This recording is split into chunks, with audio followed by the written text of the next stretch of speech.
Puji nama Tuhan. Kalau sore hari ini kita boleh kembali datang kepada Tuhan. Kita akan beribadah kepada Tuhan. Kita akan memuji dan membesarkan nama Tuhan. Mari kita satukan hati untuk menyenangkan hati Tuhan. Segala puji dan hormat dan syukur hanya kepada Tuhan Allah kita. Mari kita angkat pujian, Yesus kemuliaan-Mu.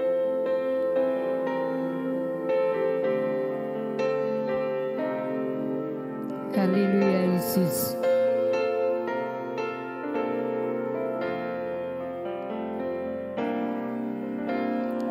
Yesus kemuliaan-Mu, pulihkan hatiku. Yesus kemuliaan-Mu, berkati hidupku. Katakan Yesus kemuliaan-Mu. Yesus kemuliaan-Mu, pulihkan hatiku. Yesus kemuliaan-Mu, berkati hidupku. Segala pujian syukur bagimu. Kau hadir dalam hidupku. Kini ku datang sujud di hadapan-Mu, memuji-Mu, menyembah-Mu. Yesus, ku menyembah-Mu. Ini yang menjadi pengakuan kami Tuhan. Kami ingin menyenangkan hati-Mu Yesus. Kami ingin menyembah-Mu Tuhan. Yesus kemuliaan-Mu, pulihkan hatiku. Yesus kemuliaan-Mu. Yesus kemuliaan-Mu, berkati hidupku Tuhan, berkati hidupku. Katakan segala puji, segala pujian syukur bagimu. Kau hadir dalam hidupku. Kini ku datang sujud di hadapan-Mu, memuji-Mu, menyembah-Mu. Yesus, ku menyembah-Mu. Katakan sekali, Yesus kemuliaan-Mu. Yesus kemuliaan-Mu, pulihkan hatiku. Yesus kemuliaan-Mu, berkati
lagi katakan, Yesus ku menyembahmu. Yesus menyembahmu. Terima kasih Tuhan. Kalau pada saat hari ini kami boleh ada, ini semua karena kemurahan Tuhan di dalam kehidupan kami. Terima kasih Tuhan, Tuhan sudah sertai kami, Tuhan sudah pimpin kami sepanjang hari ini. Hingga saatnya kami akan menyenangkan hati-Mu Tuhan. Kami akan buka hati kami ingin menyenangkan hati Engkau Tuhan. Biarlah Engkau satukan kami, ibu-ibu yang ada Tuhan. Engkau urapi kami semua Tuhan. Bila ibadah sore hari ini boleh menjadi berkat, boleh menjadi dupa yang harum di hadirat Tuhan. Hanya di dalam nama Tuhan Yesus kami buka ibadah sore hari ini. Di dalam nama Tuhan Yesus. Haleluya. Amin. Puji nama Tuhan. Kita bangga memiliki Allah seperti Tuhan. Kita bangga memiliki Yesus yang menjadi kekuatan di dalam kehidupan kita. Tuhan senantiasa menyertai kita. Tuhan tidak pernah meninggalkan kita. Kita angkat pujian, sungguh ku bangga punya Allah seperti Yesus. Haleluya.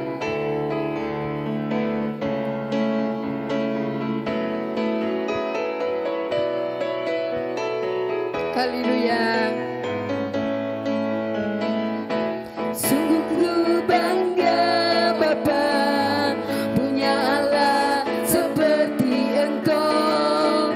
Sungguh ku bangga Yesus atas segala pengorbananmu. Tak ingin aku hidup lepas dari kasih-Mu. Kasih-Mu menyelamatkan dan beriku pengharapan. Ingin ku persembahkan apa yang aku miliki. Memang tiada berarti bila dibanding dengan kasih-Mu.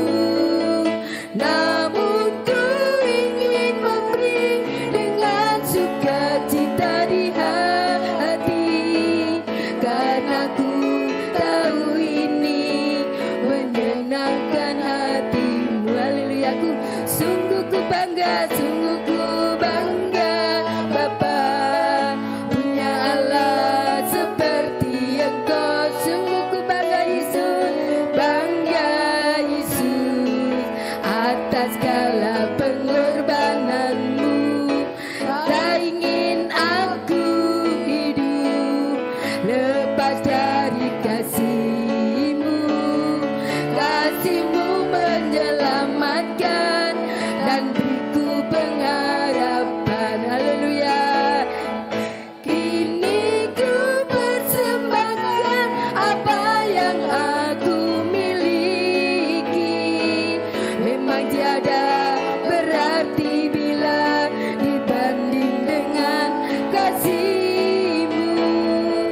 Namun ku ingin memberi dengan sukacita di hati, karena ku tahu ini menyelamatkan dirimu. Ini ku persembahkan apa yang aku miliki. Memang tiada berarti bila dibanding dengan kasih-Mu. Namun ku ingin memberi dengan sukacita di hati, karena ku tahu ini menyenangkan hati. Sekali lagi, kini ku persembahkan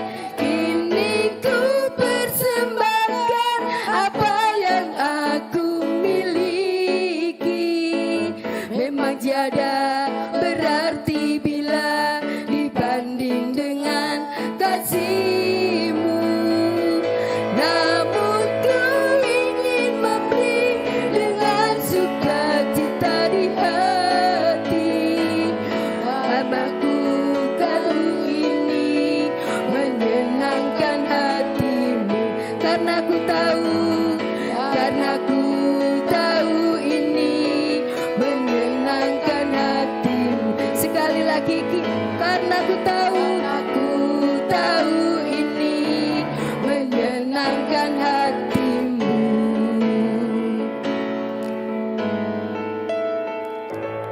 Puji nama Tuhan. Tuhan adalah Allah yang selalu setia. Tuhan adalah yang memberi kekuatan di dalam kehidupan kita. Tuhan tidak pernah meninggalkan kita. Tuhan selalu memberi kelegaan bagi kita. Biarlah ini yang menjadi kekuatan di dalam kehidupan kita. Kalau kita senantiasa perlu Tuhan, biarlah kita senantiasa melekat dan melekat kepada Tuhan. Tiba saatnya kita akan mendengarkan firman Tuhan. Biarlah firman Tuhan ini boleh menjadi kekuatan di dalam kehidupan kita.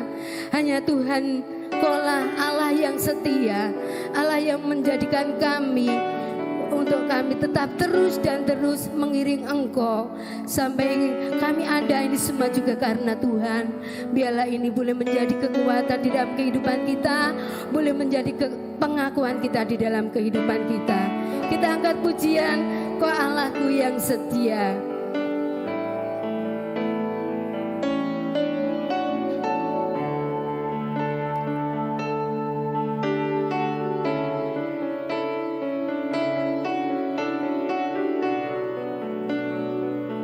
Haleluya Yesus.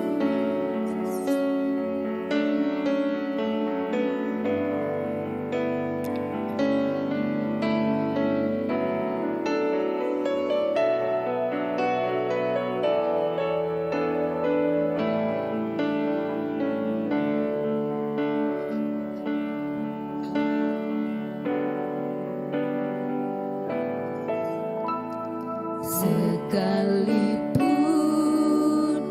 ku berjalan dalam lembah gelap,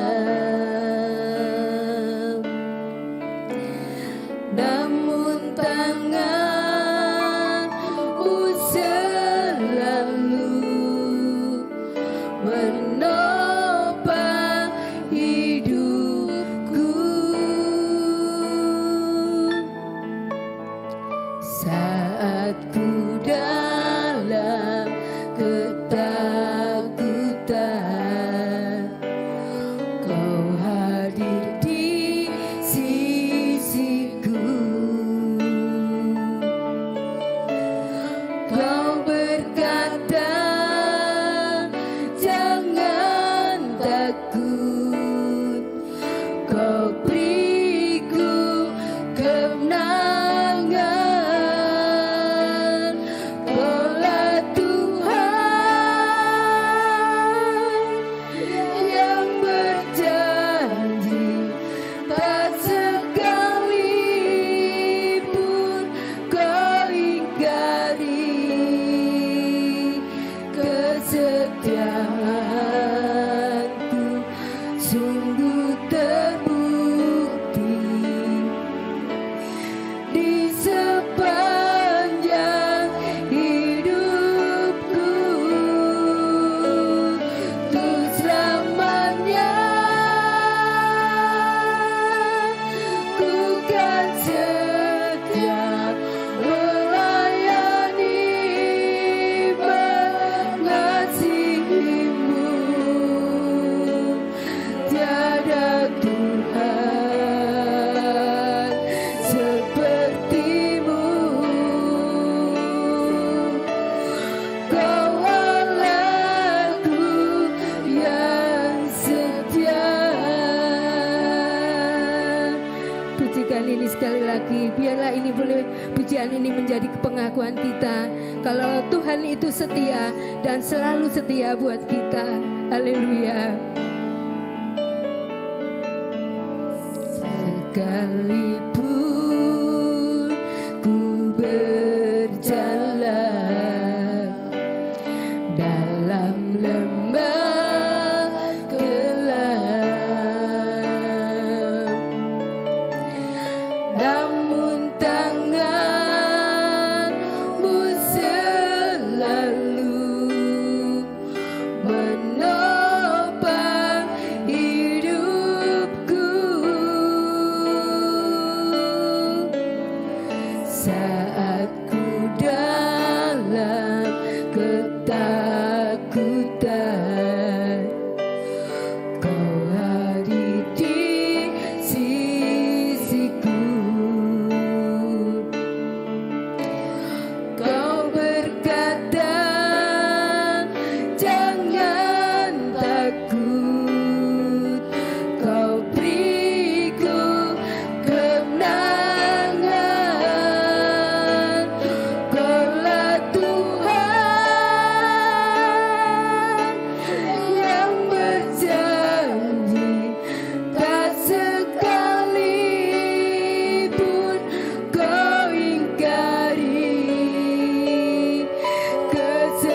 memberkati. Waktu dan tempat kami serahkan buat hambanya yang mau menyampaikan firman Tuhan.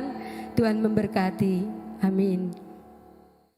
Puji Tuhan, sebelum kita mau mendengarkan kebenaran firman Tuhan, mari sama-sama kita satu di dalam doa. Segala puji syukur hanya bagi-Mu Tuhan, Engkau Allah yang begitu baik dalam setiap kehidupan kami. Kami boleh ada lagi pada sore hari ini semua hanya karena kebaikan Tuhan. Terima kasih Tuhan, tadinya kami sudah memuji serta memuliakan nama-Mu. Tiba saatnya kami rindu hidup kami, hati kami diisi oleh kebenaran firman Tuhan. Firman Tuhan yang akan menguatkan setiap kehidupan kami ketika kami lemah, ketika kami tidak berdaya Tuhan. Terima kasih Tuhan, urapi hamba-Mu yang akan membawakan kebenaran firman Tuhan. Ini yang menjadi doa kami, dalam nama Tuhan Yesus kami sudah berdoa. Haleluya, amin. Puji Tuhan, selamat sore ibu-ibu yang dikasihi Tuhan. Bersyukur kepada Tuhan kita boleh ada lagi pada saat ini, semua hanya karena kebaikan Tuhan.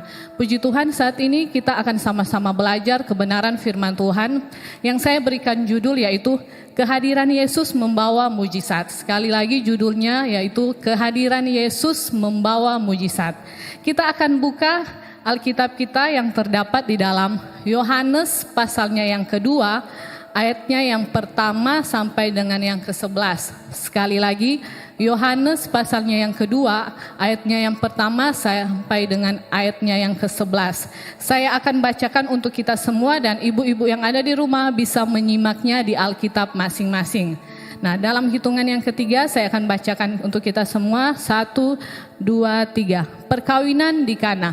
Pada hari ketiga ada perkawinan di Kana yang di Galilea dan ibu Yesus ada di situ. Yesus dan murid-muridnya diundang juga ke perkawinan itu.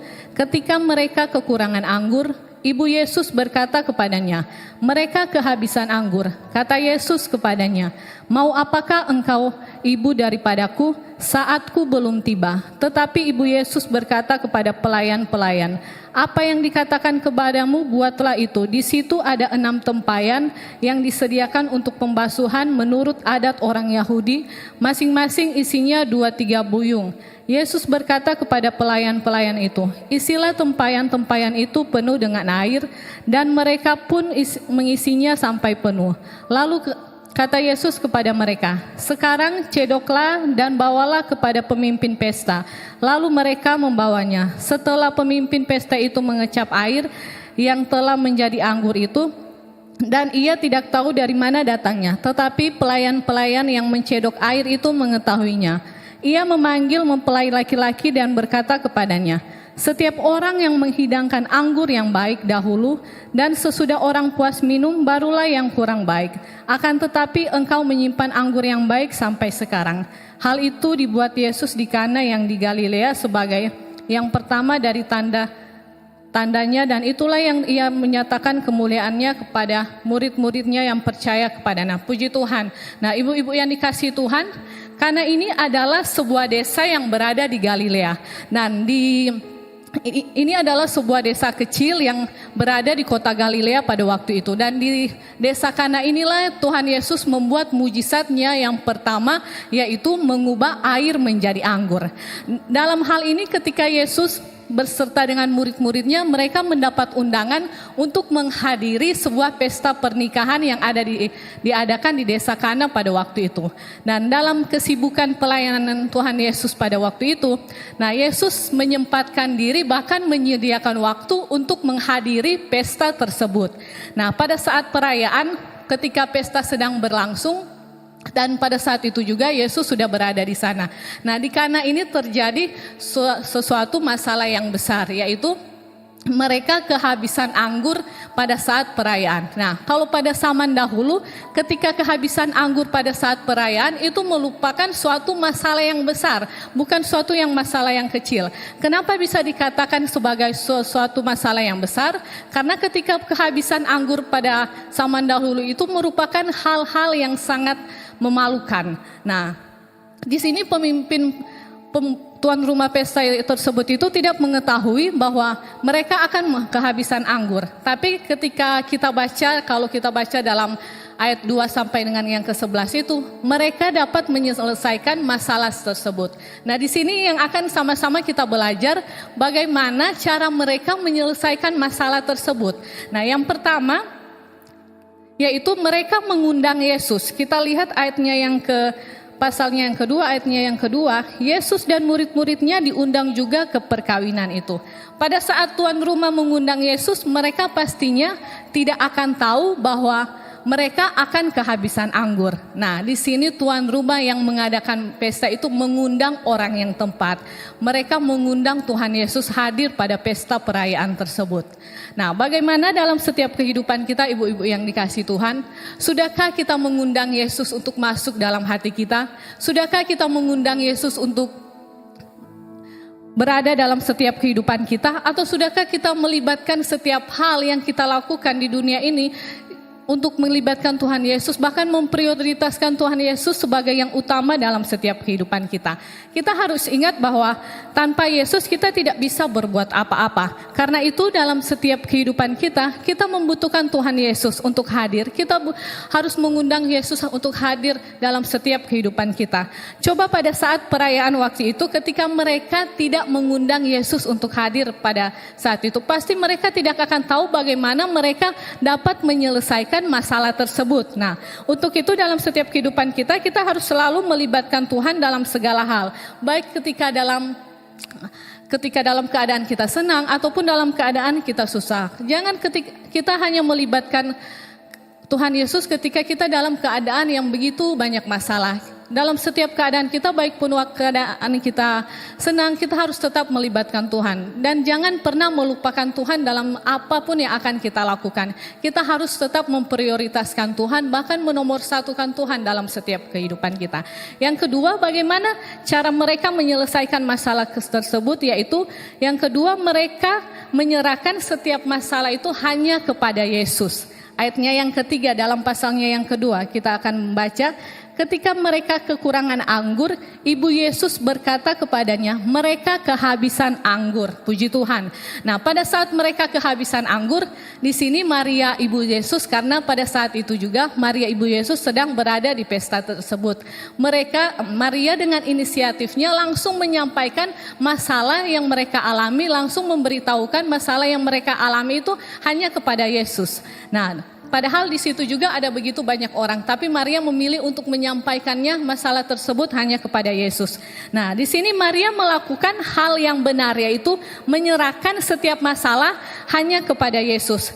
Di sini mungkin Maria tidak meminta Yesus untuk melakukan mujizat, tapi Maria berharap bahwa Yesus itu akan memberikan pertolongan kepada mereka, memberikan mereka jalan keluar apa yang harus mereka lakukan. Sekalipun di sini Maria tidak memahami apa yang akan dilakukan Yesus, tapi Maria tetap percaya dan melakukan yang tepat, yaitu menyerahkan setiap masalah hanya kepada Yesus. Dalam setiap kehidupan kita sebagai manusia, kita harus belajar apa yang dilakukan Maria, yaitu menyerahkan setiap masalah hanya kepada Tuhan.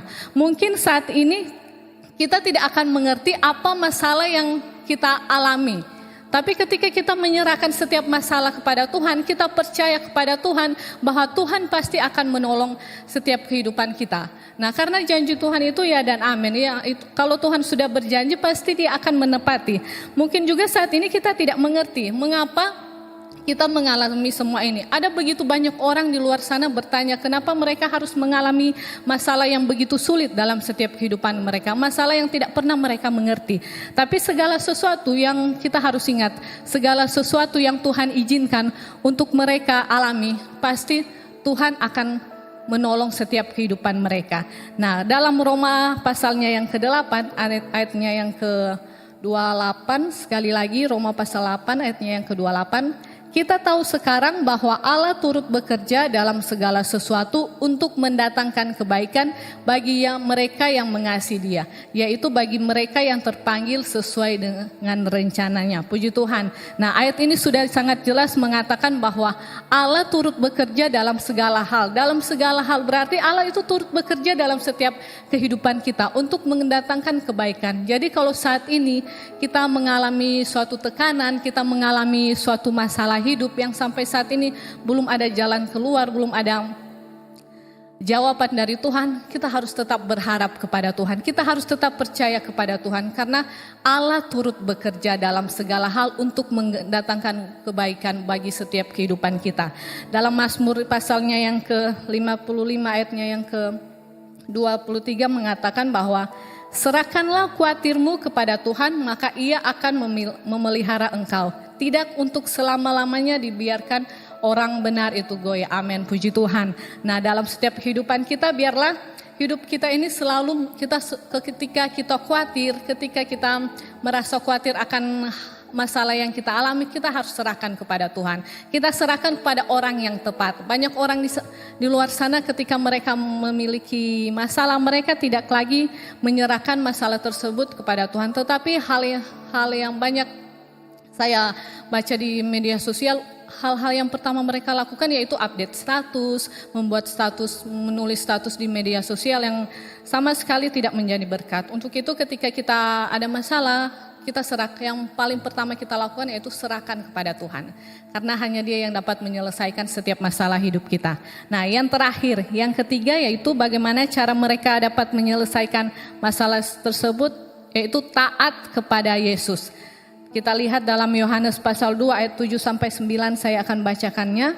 Yesus berkata kepada pelayan-pelayan itu, isilah tempayan-tempayan itu penuh dengan air, dan mereka pun mengisinya sampai penuh. Lalu kata Yesus kepada mereka, sekarang cedoklah dan bawalah kepada pemimpin pesta. Lalu mereka pun membawanya.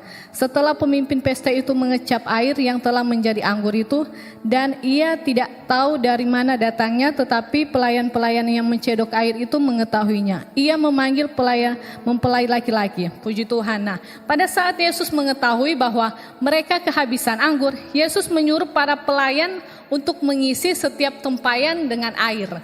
Nah, di sini kalau kita menyimaknya dengan saksama, ketika Tuhan Yesus menyuruh para pelayan untuk isi tempayan itu dengan air, para pelayan itu tidak banyak bertanya kepada Tuhan. Mereka tidak bertanya kenapa mereka harus mengisi tempayan itu dengan air. Padahal yang saat itu yang mereka butuhkan adalah anggur, bukan air.